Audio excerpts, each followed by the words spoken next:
Hello everyone, this is Teacher J. Excel in PSLE Maths, question 8.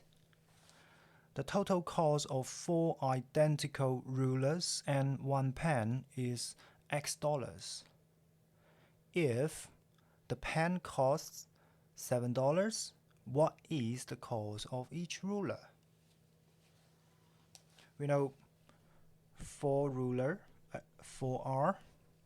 plus 1P equals X dollars.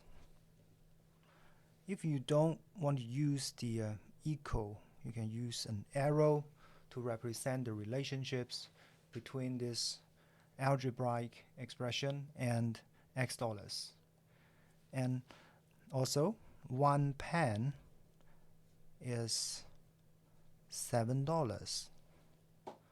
So 4 rulers here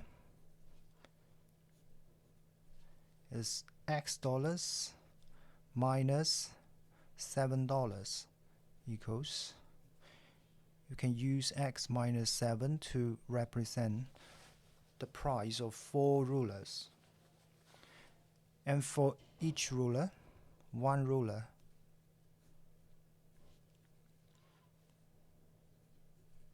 X minus 7 divided by 4. So answer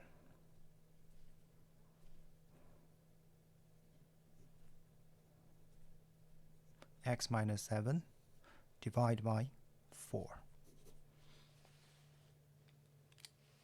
Quite easy, this question. Thanks for watching.